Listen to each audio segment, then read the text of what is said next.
मेरे प्यारे बच्चे, आज का संदेश कुछ खास है। इसे ध्यान से सुनना मेरे बच्चे। जब भी तुम चाहोगे कि तुम्हें महादेव के साक्षात दर्शन हो या किसी ऐसी शक्ति के दर्शन हो, शिव या शक्ति के, तो जब भी वह दर्शन प्राप्त होंगे ना, तो एक साथ दो भावनाएं जागृत होंगी।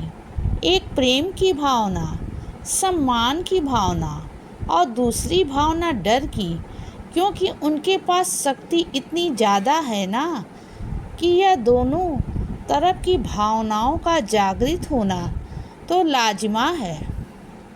लेकिन तुम घबराओ मत बच्चे।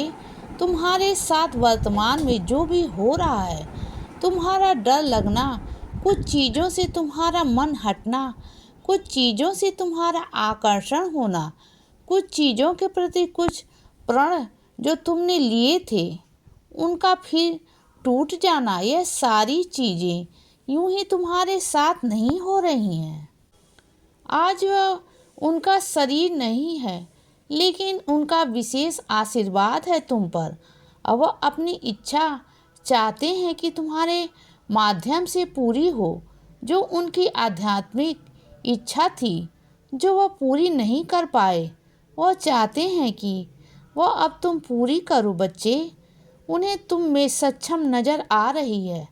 भले आज तुम अपने आप को कमज़ोर समझ रहे हो, अपने आप को डरपोक समझ रहे हो, हिम्मत नहीं है, दम नहीं है तुम में, शक्ति नहीं है, लेकिन आशीर्वाद इतना ज़्यादा है ना कि यह सारी नकारात्मक भावनाएं धीरे धीरे हट जाएंगी बच्चे। जैसे तुम्हें तुम्हारे विद्यालय में किसी भी चीज़ के पहले प्रशिक्षण दिया जाता था ना कि कैसे करना है, क्या करना है, तैयारी करवाई जाती थी, ताकि जिस दिन तुम्हारी परीक्षा हो बच्चे, उस दिन तुम सब कुछ सही तरीके से लिखो। मेरे बच्चे, इन बातों का जिक्र मत किया करो।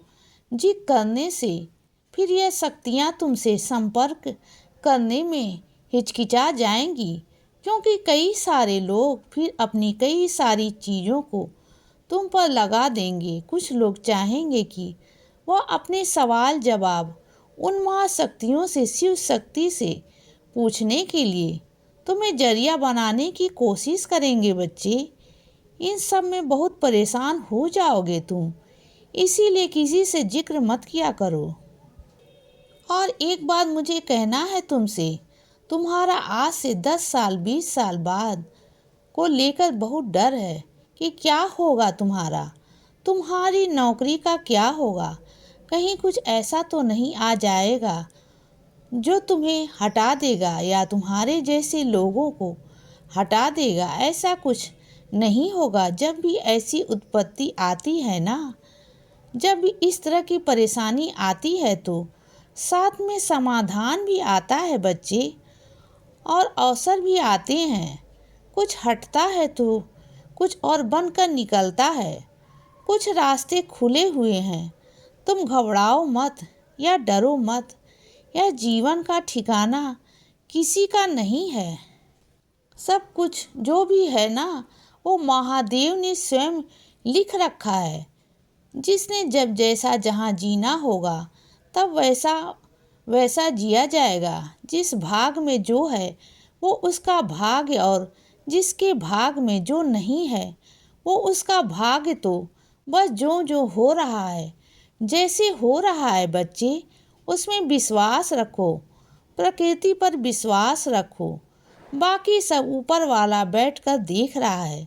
लेकिन एक बात कहूँगा, तुम शिव जी से यदि सच में प्रेम करते हो ना, तो तुम उनके शिवलिंग पर हो सके तो थोड़ा सा गंगा जल या जो भी हो ऐसे भी जल अर्पित करने का प्रयास किया करो बच्चे। कम से कम सोमवार के सोमवार ही सही, और उनका ध्यान लगाओ, नाम जप करो उनका, या ना करो तो कोई मंत्र करो, या ना करो कोई मंत्र की बहुत सारी चीज़ें होती हैं जो तुम्हें कई बार मालूम नहीं होती, करना चाहिए या नहीं, लेकिन तुम उन सब पर ध्यान तो कर सकते हो, उनसे कितना प्रेम करते हो, यह तो बता सकते हो। एक भोले भगत बनकर देखो, जो मंत्रों में नहीं बांध रहा है, सिद्धियों में अपने भगवान को प्राप्त नहीं कर रहा है, जो सब प्रेम से आवाहन कर रहा है, वो करके देखो बच्चे। सब अच्छा होगा, सब बढ़िया होगा।